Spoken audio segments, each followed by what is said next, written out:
Welcome to this new automotive news video, the first video of the week of June 1st, 2026, and also the first of the month of June 2026. Today we'll discuss French brands in decline as the rest of the French auto market recovers, and Peugeot, which is quietly working on 5 new models that could change its direction, about Mercedes, which may have just solved one of the biggest problems with electric cars, and finally, about a technology we thought would only arrive in several years, but is actually coming to a production car today. I hope these first topics of the week will interest you.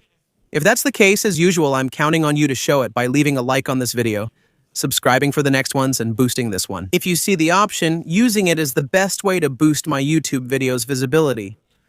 Also, leaving a comment with your thoughts on today's news helps too. We're starting this video by talking a bit about the numbers for the French automotive market in May 2026 numbers that have just been made official. And the least we can say is that it was quite an unexpected and unusual month. We have a French market that's finally picking up again. But where French brands are among those doing the least well, I'm going to give you some figures and a few key pieces of information to remember about this month of May 2026. The first thing to remember is that after several very difficult months in a row, company fleets are finally seeing a positive month. Company passenger car registrations increased by 11.1%. This is the first time since December 2024, which helps to reduce the overall decline. Since the beginning of 2026, the market has dropped by only, even though it's huge, 8.1%. Private individuals now account for only 44% of registrations, which means that more than 1 out of every 2 new cars registered in May 2026 was a company car. This, among other factors, helped electric cars achieve a strong breakthrough in May 2026. On its own, it accounts for 37,000 registrations, which is about a 29% market share, and that's a record. It's the first time this has happened in France. Nearly 1 in 3 new cars registered in France then was fully electric. Growth that is based on several quite specific factors. Subsidized EV leasing, as well as the increased incentive for buying an electric car, along with tax advantages, or rather tax penalties that forced large companies to buy electric cars. And since company cars made up 56% of the market during that period, that obviously pushes those numbers up. Overall, the French car market grew by 3.7% in May 2026, with a total of 128,000 registrations, so that's up 3.7% compared to May 2025, which might make you think that the French car market is finally bouncing back. But in reality, if we zoom out and look at the first 5 months of the year, the market is actually slightly down, with a decrease of 0.6%. Well, for now, even though 2026 is turning out to be less disastrous than expected, it's still not a good year. Up 3.7% for the overall market in France, but French brands are still seeing a significant decline. Like, literally all French brands are down in a market that's actually going up. So there's a real problem. I'll give you some numbers, for example. The entire Renault group is down 7.6%, heavily impacted by the Renault brand itself, which is down 10.9%. Dacia is doing a little less badly with minus 2.9%. And among Stellantis' French brands, well, it's not great either, you know. Peugeot, which is a mainstream brand and is usually the strongest brand of Stellantis, finds itself at minus 14.7%. That's huge, especially in a market that's up 3.7%. Citroën is at minus 7.6%. And the prize still goes to DS, which gives us one of the worst scores for this. May 2026 with minus 20%. So for Peugeot, there is still some good news for them, which is that the 208 has regained its place as number 1 in the top 100 best-selling cars in France. And on the Renault side as well, there's good news. The Clio 6, the new Clio, has finally surpassed the Clio 5 in number of sales. So where do the customers who no longer buy French cars but still help the French car market grow go? Well, they go to other brands. For example, the Toyota Group, which is up 4.2%, or the Volkswagen Group, which is up 1.6%.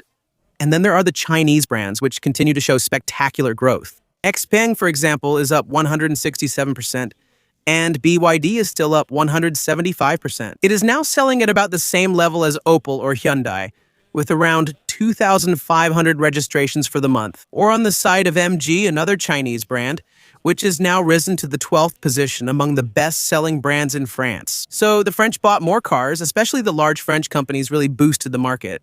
But when they buy cars, they don't buy French. I think it's simply because what used to help Peugeot, Renault, and Citroën get by was that they were among the cheapest on the market. We're not with Renault or Peugeot for excellence, but for good value for money. The problem with the rise of electric and hybrid cars is that the cards have been completely reshuffled. And even if Renault is doing well, for example with its Renault 5 Electric, they're not as attractive in terms of value for money anymore. And the French are starting to look at other brands, even considering Chinese brands if the Chinese brands simply offer better for the same price. Stellantis group brands still face reliability problems, particularly with their combustion engines. Regarding electric vehicles, we're somewhat behind companies like Stellantis or Renault compared to German and Chinese offerings, plain and simple. Improvement is clearly needed. Major French groups keep losing ground as Germans advance and Chinese manufacturers quickly establish themselves. This contradiction likely deserves the most attention now, because an economic recovery where national players don't fully benefit from the rebound is not a trivial situation. If the current figures are cause for concern, Peugeot clearly doesn't intend to sit idly by. The brand is indeed preparing an important event for the coming years with 5 new models, which, at least that's what Stellantis hopes, will help it compete against the Germans and the Chinese. Alain Favet, Peugeot's director, shared new information on 5 models Peugeot will release before 2030. To save some money, the 5 new models will be based on the same technical platform, the ST and STLA1 platform. We already knew that Peugeot was going to offer a new 208, and they have also just confirmed that they will offer a new generation of the 2008. Both vehicles are expected to be launched by Peugeot between 2027 and 2028. And even though both will be based on multi-powertrain platforms, which technically could be sold as hybrids with combustion engines, for now, Peugeot wants to offer them as fully electric. However, they will continue to offer the current 208 and 2008 models with hybrid engines in the lineup for a few more years. These 2 models will introduce new technologies, such as steering without a traditional mechanical connection. Basically, the steering wheel will no longer have a real mechanical link to the wheels. Instead, it will use sensors. Peugeot promises a significant move-up market for these 2 models, a move-up market that, as you might expect, will likely result in higher prices. It has also just been confirmed, as their silhouette suggested when first seen during the Stellantis Investor Days conference, that the 308 will indeed be coming back, with both a sedan and a station wagon version. The station wagon, however, will not be fully electric, but will actually be a hybrid. This next generation is expected around mid-2028, and the 5th vehicle to join the Peugeot lineup by 2030 will be the replacement for the current 408. That means Peugeot still plans to focus on the coupe SUV segment, even though most other brands are starting to abandon it, because it's no longer in fashion. So it's true that if Peugeot is the only one selling them, they might still sell well. On paper, Peugeot's plan gives a bit of hope, even though moving upmarket means higher prices, which usually means fewer sales. But will that be enough to compete with rivals constantly innovating? Meanwhile, Mercedes just unveiled technology that could solve electric cars' main issue: charging times, with figures that are still particularly impressive.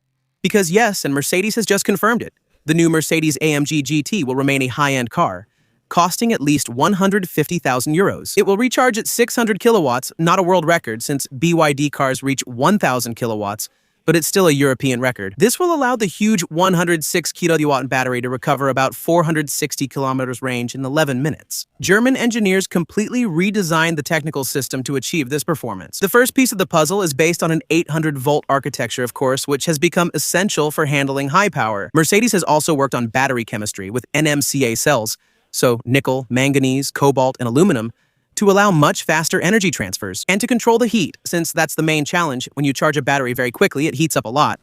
Mercedes has developed a modular structure using standardized cylindrical cells, an architecture that improves thermal circulation and allows heat produced during ultra-fast charging phases to be dissipated more quickly.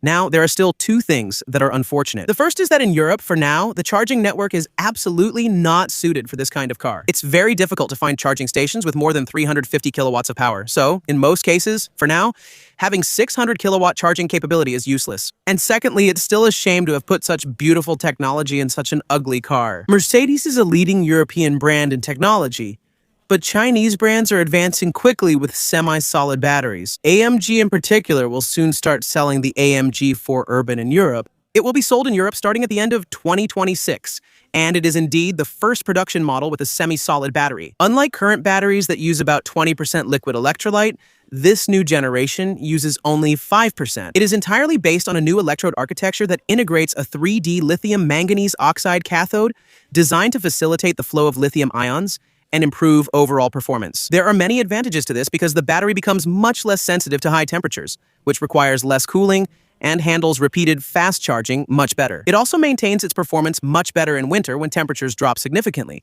whereas most traditional electric batteries see their efficiency decrease by 30, 40, or even 50%. The big question is how much it'll cost in Europe. We know that the base model with the standard battery is sold for around 19,900 euros, and we know that the semi-solid battery version in China is only sold for 15% more than the normal version. So we could expect this MG4 with a semi-solid battery to be sold in Europe for around 22,000 euros. And honestly, at that price, well, there's nothing in Europe that can compete. Because with its 60 kilowatt-hour battery and its charging speed close to 150 kilowatts, it completely outclasses the Renault 5 Electric in absolutely every aspect. And that's really unfortunate for the Renault 5 Electric, which, let's remember, is still sold for 9,000 euros more than what this MG4 with a semi-solid battery could potentially cost. That's it for our first car news video of June 2026 on today's Car News. Hope you found it interesting. If that's the case, as usual, I'm counting on you to show it by leaving a like, subscribing, and becoming a supporter using the join button below this video. I'll see you tomorrow for the next one. Bye.